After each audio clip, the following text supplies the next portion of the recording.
그죠? 우리는 웨슬리합니다. 웨슬리는 감리교 창시자입니다. 웨슬리 무엇입니까? 여기서 한번 보시고 웨슬리 잘하셨습니다. 인사할까요? 웨슬리 잘하셨습니다. 웨슬리 잘하셨습니다. 오늘 많은 분이 빠지셨어요. 이건 얼마 안 되지만 편안한 마음으로 말씀 들으시고 한번 받았으면 좋겠습니다. 어떤 교인이 목사님을 찾아와 가지고 옷가게를 잘 차렸으니까 목사님 좀 오셔서 축복 기도를 좀 해주십시오 하는 부탁을 했답니다. 근데 평소에 이 성도님이 교회에 그렇게 열심히 나온 것도 아니고, 그리고 목사님이 신방을 한번 하겠다라고 해도 절대 우리 집에 못 오십니다. 오시면 안 됩니다 하고 이 핑계 저 핑계대로 빠져갔던 그런 성도님이시래요. 그런데도 불구하고 자신이 옷가게를 오픈했다라고 하니까 와서 좀 축복 기도해달라고 부탁한 거죠.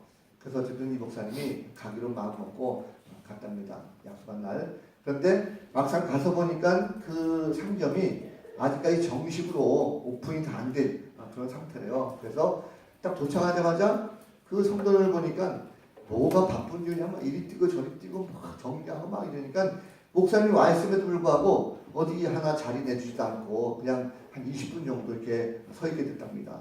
목사님이 약간 좀 기분이 좀 상했죠. 그래서 한 20분 정도 더 지난 다음에 그때서야 비로소 이 성도님 와가지고 목사님 이제 좀 숨 좀 돌리게 됐습니다. 목사님 거기 앉으시고 하면서 하는 말이 기도 한마디만 좀 해주세요. 이렇게 얘기하더라는 거예요. 자, 목사님 입장에서는 그래도 오랫동안 기다린 건 처음만 했는데 기도 한마디만 해달라. 이게 굉장히 좀 불쾌한 거죠. 왜냐면 축복의 기도를 좀 이렇게 목사님 죄송합니다. 뭐 좀 축복 기도 해주세요. 이럴 줄 알았더니 그냥 하찮게 기도 한마디만 해주세요. 이러니까 이 목사님 좀 기분이 상해서 이렇게 물었답니다. 성도님, 제가 기도하면 하나님께서 축복하실 것을 확실히 믿습니까? 믿음을 물어봤대요. 그랬더니 이 성도님이 하는 말이 그러더라고요. 목사님, 뭐 믿져봐야 본인 아니겠어요? 이러는 거예요. 목사님이 기도해도 어쨌든 뭐 안 하는 것보다 나으니까 그런 식으로 요청했다 합니다. 믿음이라는 것이 우리가 확실치 않으면, 신앙생활이라는 것이 확실치 않으면 하나님을 나의 어떤 도구로 끌어내리는 이런 경우가 많습니다. 그러다 보면 큰 죄악이죠. 중요한 것은 뭡니까? 우리가 하나님께 쓰임받는 도구가 될 것입니다. 우리가 하나님을 끌어내리는 것이 아니라 내가 하나님의 도구가 되면 하나님께서 우리에게 큰 축복을 허가하실 줄 믿습니다. 오늘 그 말씀을 통해서 어떻게 하나님께 쓰임받을 수 있을까 하는 것을 다시 한번 기억하시고 그 가운데 함께 응답받을 수 있는 복된 성도들 다 되시기를 주님의 이름으로 간절히 축복합니다. 자, 오늘 요한계시록인데요. 요한계시록은 사도 요한, 예수님의 12제자 가운데 요한이 이 성경을 썼습니다. 그런데 이 요한계시록을 쓰였던 그 당시의 배경을 보면 기독교인들이 로마 제국에 의해서 엄청난 핍박을 받던 그런 때입니다. 간단합니다. 왜 핍박을 받았을까라는 것인데 로마에는 가장 으뜸된 것이 황제였어요. 황제가 곧 신이다라는 그런 사상을 가지고 있습니다. 그런데 이 기독교는 그리스도인들은 유일신이죠. 우리는 하나님을 믿습니다. 다른 신을 섬기지 않습니다. 라고 하니까 황제의 어떤 그런 숭배 사상에 반대되는 이런 입장이 됐습니다. 그러다 보니까 기독교인들이 많이 박해를 당하고 고난을 당했죠. 가장 먼저 심하게 당한 고난이 여러분 잘 아시는 네로 황제 아시죠? 아십니까? 네. 예, 네로 황제. AD 64년에 네로 황제가 엄청난 그리스도인들을 핍박했습니다. 심지어 그는 로마 시가의 제자에다가 불을 질렀죠. 그리고 기독교인들이 다 한 것처럼 꾸며가지고 엄청난 기독교인들을 다 죽이는 이런 어마어마한 범죄를 저질렀습니다.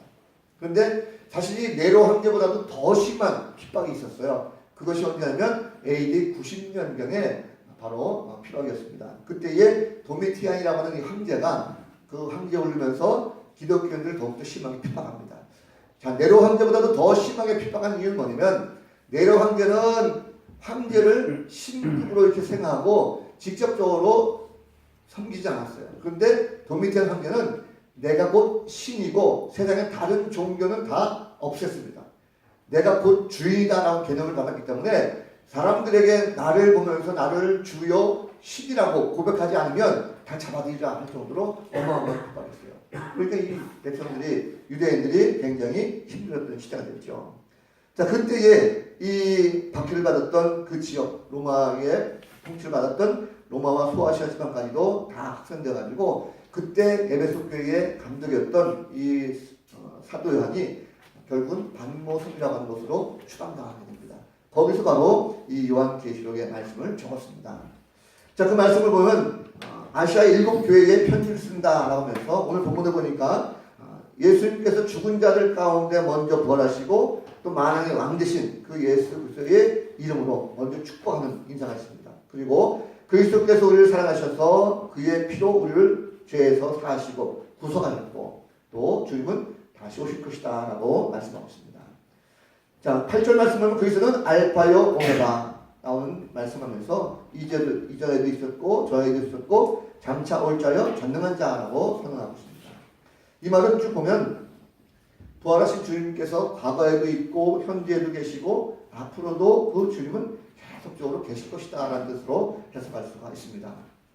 자, 그런데 이 말을 보면 참 어색하죠. 왜 그렇습니까? 지금 상황 보면 주님이 정말 계시는 걸까 하는 그런 의심이 생기게 되어 있습니다. 왜 그럴까요?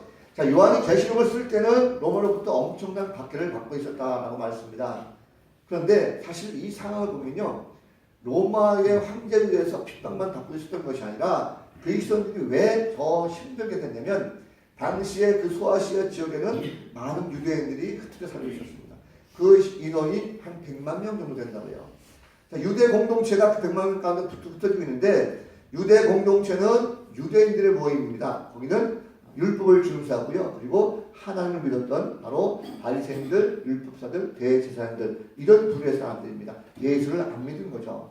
자, 그런데 그 가운데 예수를 믿고 그리스도 공동체가 생겨서 교회가 형성되다 보니까 유대 공동체와 그리스도 공동체가 서로 갈등을 일으키게 됩니다. 그러면서 유대 공동체에서 이 그리스도인들을 배격하게 하는 이런 일이 벌어졌어요. 자, 그렇다면 로마의 황제에 의해서 로마군의 핍박을 받기도 하고 같은 유대 공동체 안에서 또 핍박을 받다 보니까 이 그리스도인들이 갈 데가 없습니다. 엄청나게 힘들었던 그런 모습이 있다는 거죠. 자, 한번 생각해보세요. 로마 병사들이 그들을 잡아간다는 것은요, 하루하루 삶이 굉장히 힘들어졌습니다. 그리고 유대 공동체에서 그들이 떨어져 나가는 것은 당장의 의식주 문제가 해결될 수가 없어요. 자녀들 교육 문제도요, 당시의 교육은 회당에서 교육시켰기 때문에 유대 공동체에서 떨어져 나가면 이 아이들을 교육시킬 수가 없었습니다. 그러니까 먹는 문제, 사는 문제, 아이들 교육 문제 이런 문제들이 굉장히 엄하게 고통받고 있었어요. 자, 같은 유대인들끼리도 서로 견제하게 됐습니다. 왜냐하면 내가 만약에 예수를 믿는다는 것을 옆 사람이 신고하게 되면 나는 로마 군사에 끌려가서 감옥에 가는 거죠. 형장의 길로 사라진 것입니다. 그러니까 서로 말하지도 못하고 자기 동네를 드러내지도 못하고 오늘 밤은 내가 무사하게 집어올 수 있을까 고민하면서 두려움에 떨었던 그들의 모습이 바로 이 모습입니다. 자, 예수를 믿고 구원받았습니다. 우리가 하나님의 자녀로 간다면 이런 고난이라든지 핍박이 좀 없어서 뭔가 좀 인생이 확 펴야 되는데 오히려 고난이 더 커졌다는 거죠. 더군다나 예수님께서 부활하셨다고 한다면 지금도 계신다고 한다면 최소한의 이런 박해에서만큼은 좀 해방을 시켜주셔야 되는 거 아니겠습니까? 근데 보니까 오히려 더 핍박이 더 가중됐어요. 우리도 마찬가지죠. 여러분, 우리도 예수를 믿지 않습니까? 예수 믿으면 어떻습니까? 지난주에 우리가 부활절이었어요. 예수님을 만나면서 부활의 기쁨을 함께 나눴습니다. 그 부활하신 예수 그리스도, 여러분 그 부활하신 주님을 믿으십니까? 부활하신 예수 믿으세요? 아멘. 사실 주님은 부활하셔서 우리가 함께 하신다라고 고백합니다. 그런데 그러면 우리의 고난도 좀 뭔가 그쳐야 되지 않겠습니까? 그 실상은 그렇지 못하죠. 아까 우리 원장님 기도하셨지만 삶의 현장 속에 보면 요즘 보면 삶의 문제가 참 힘들어요. 경제가 더 각박해지고 사회가 더욱더 냉랭해졌습니다.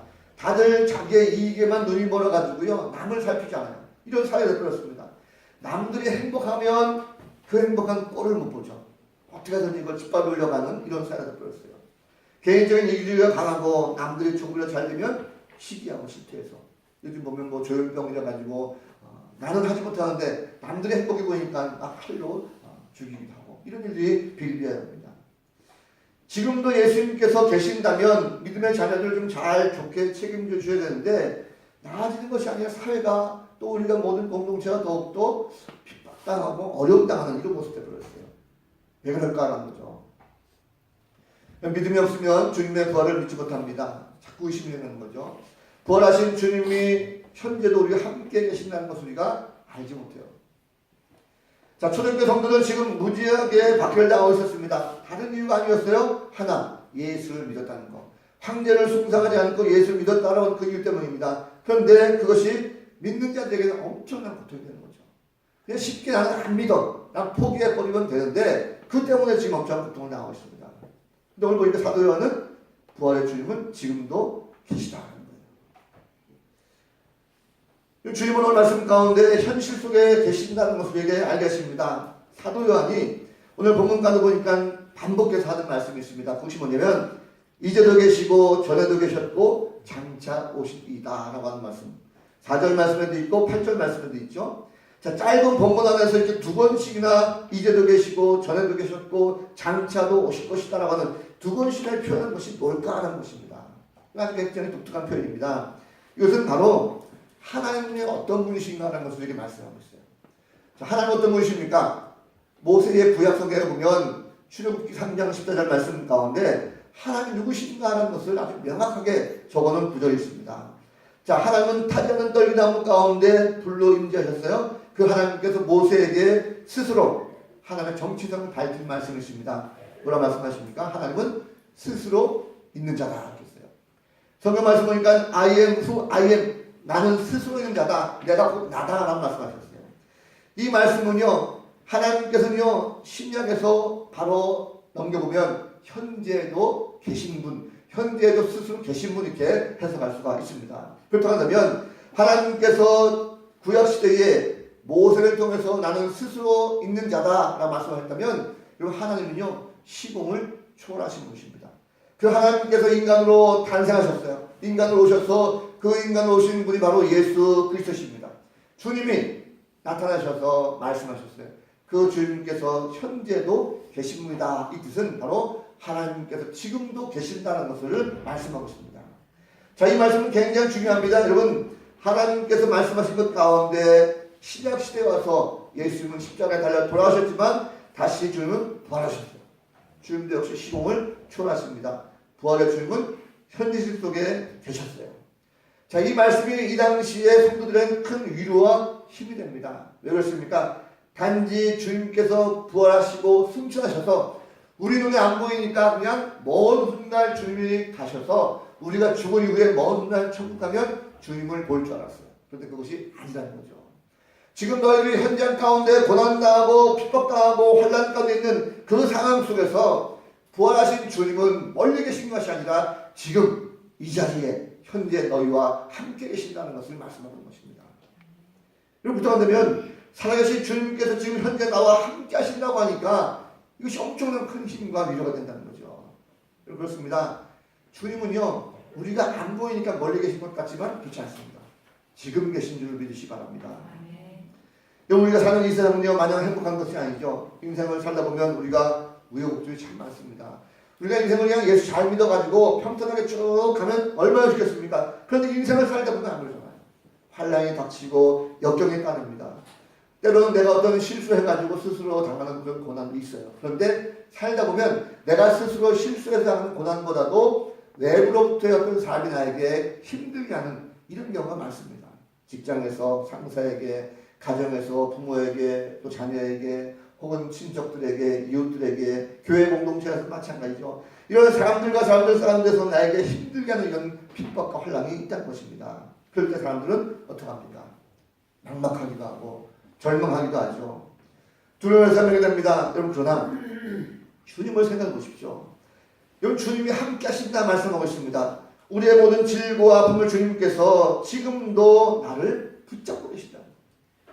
예수 그리스도는 2000년 전에만 계신 분이 아니십니다. 그분은 아주 오래전에 우리하고 상관없는 잠시 잠깐 나타났다 가신 분이 아니라 그 2000년 전에 계셨던 분은 지금 살고 있는 이 2000년 이 시기에도 주는 우리 가운데 함께 하시는 것입니다.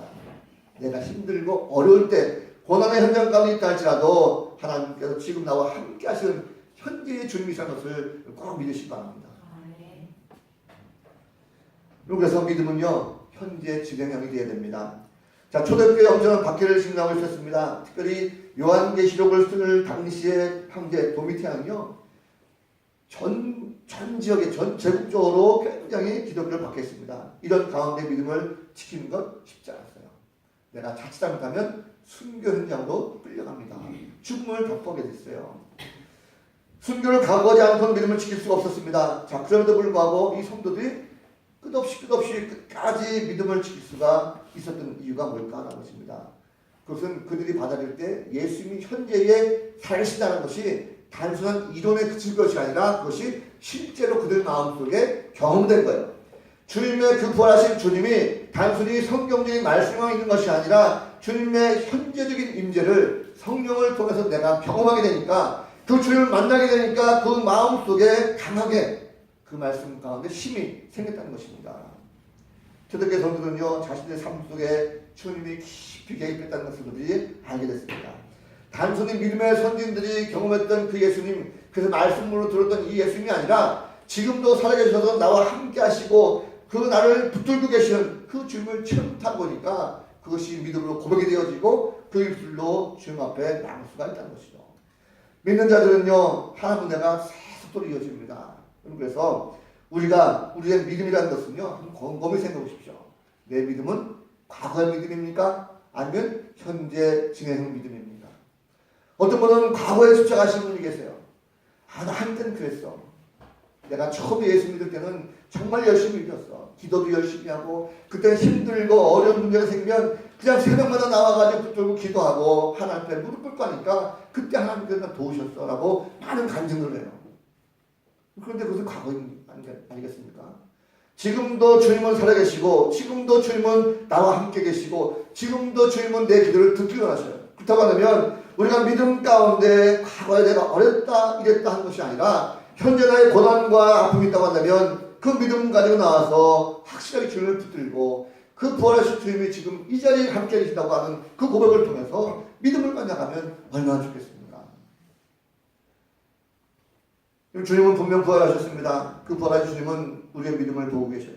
믿음의 모습은 지속성이 있어야 됩니다. 과거에 잘했다고 해서 지금까지 연결된 것이 아니라 과거에 끊어지면 안 되는 거죠. 지금까지 쭉 연결돼 가지고 우리의 믿음의 연속성을 통해서 주는 환난을 극복하게 하시는 거예요. 옛날 고전 영화 가운데 벤허라는 영화 보셨습니까? 벤허 보면 가장 압권이 뭐냐면 맨 마지막 장면에 주인공 벤허가 마차를 타고 경주하는 그런 내용입니다.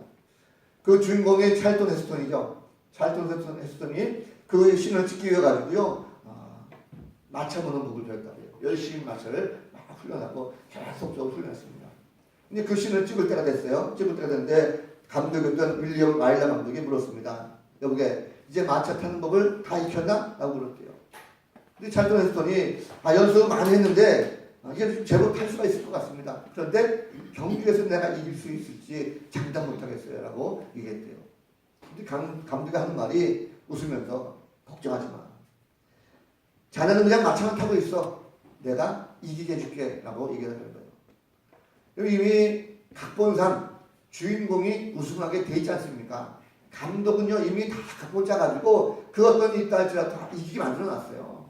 영화를 보면 이 찰턴 헤스턴이 엄청난 위기를 많이 겪죠. 달리다가 옆에 있는 그 방해꾼이 채찍을 쳐가지고 말이 뒤집어지기도 하고 마차가 뽀개지기도 하고 또 바퀴가 탈진하기도 하고 막 해서 정말 꼴찌할 것 같아요. 그런데 결국은 우승했습니다. 1등. 왜 그렇습니까? 이미 각본은 다 짜여져 있는 거죠. 우리가 신앙의 모습도 마찬가지입니다. 우리가 지금 환난과 고난 가운데 있다 할지라도요, 우리가 부활의 주님을 여러분 기억하시기 바랍니다. 주님은 이미 각본을 다 짜놓으셨어요. 우리의 믿음을 보고 계신 주님께서는 지금도 우리와 함께 하시고 내가 그것을 놓지 않은 이상 주님은 나와 함께 하셔서 승리의 길로 인도하실 길로 믿으시기 바랍니다.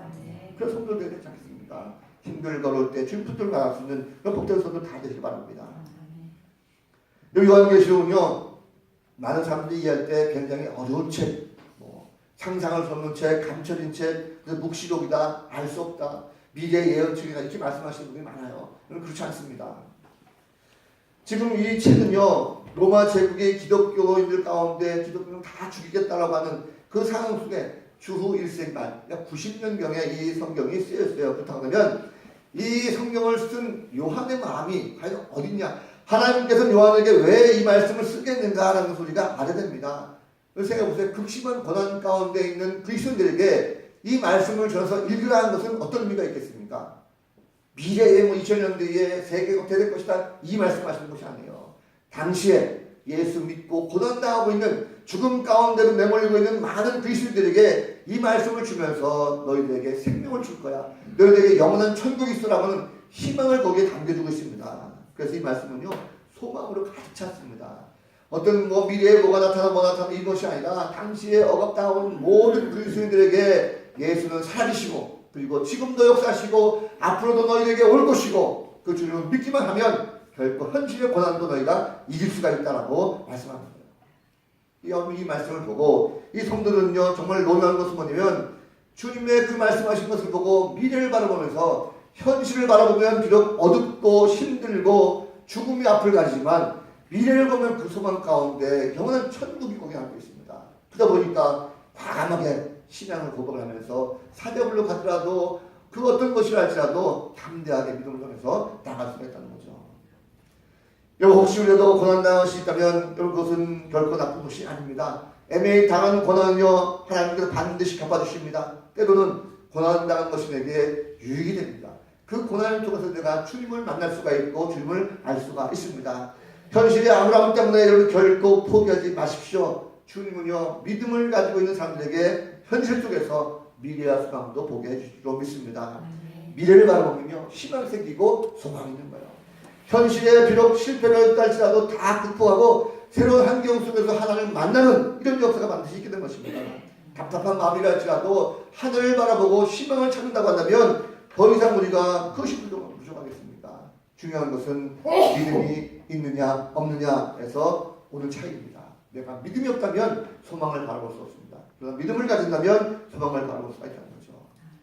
혹시 내가 지금 환난 가운데 겪고 있는 많은 어려움이 있습니까? 그러면 땅을 쳐다보지 마시고 눈을 들어서 주님을 찾으시기 바랍니다. 세상을 바라보지 말고 현실을 바라보지 말고 주님을 바라볼 수 있는 성도가 되될 줄로 믿습니다. 오늘 말씀 가운데 주님께서 우리가 하신 말씀이 뭡니까? 주님은요, 과거에만 계셨던 분이 아니라는 거죠. 현재에도 계시고 미래에도 계실 것이다라는 것을 말씀하고 있습니다. 다시 말하면 믿음을 가지고 나가는 자들에게는요, 때에 구애받지 않고 항상 주님을 만날 수가 있다는 사실입니다. 여러분, 우리가 주님은 스스로 계신 분이세요.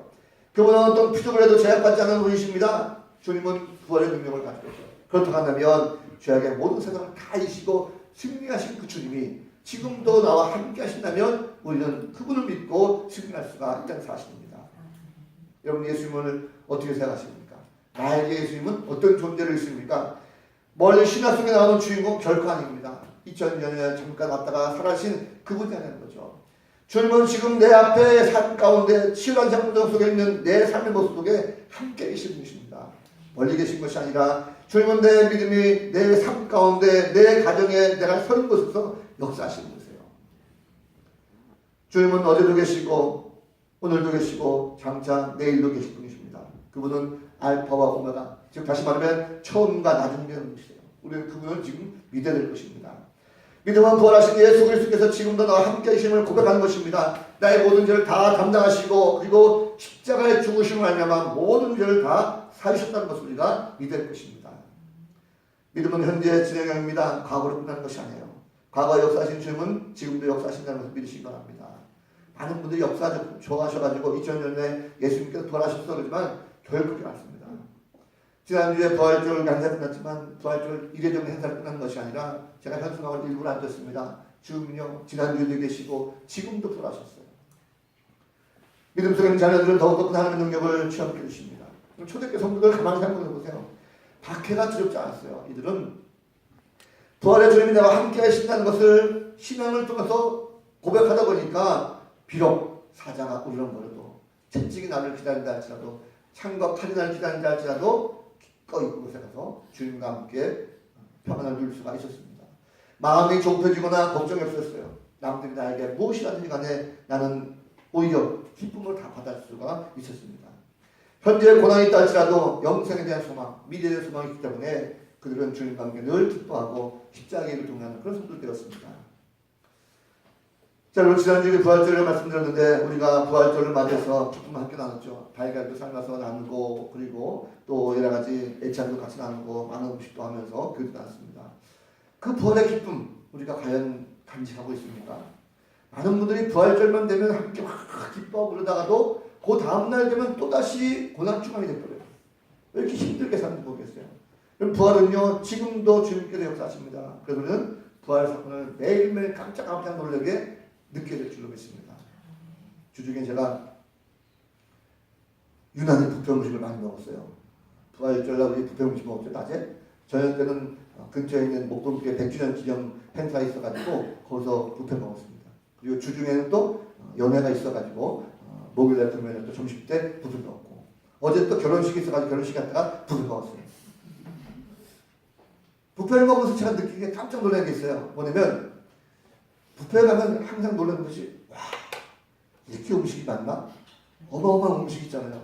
처음 보면 음식 보고 제가 놀랍니다. 그리고 두 번째 놀란 이유는 뭐냐면 정말 조금 먹어야 되겠다 생각이 들어서 조금씩 떴는데도 불구하고 막상 자리에 앉으려고 딱 보면 이만큼 쌓여있어요. 그래서 제가 놀라요. 또 세 번째 놀라는 것은 뭐냐면 그렇게 수북히 싼 음식이 다 내 뱃속에 들어간다는 거. 부활이라는 것은요 매 순간 순간 놀랄 사건입니다. 주님이 우리 가운데 오셔서 부활했어요. 그 2000년에 부활하신 그 주님이 지금도 우리 안에 계시고 나와 함께 부활하신다는 거죠.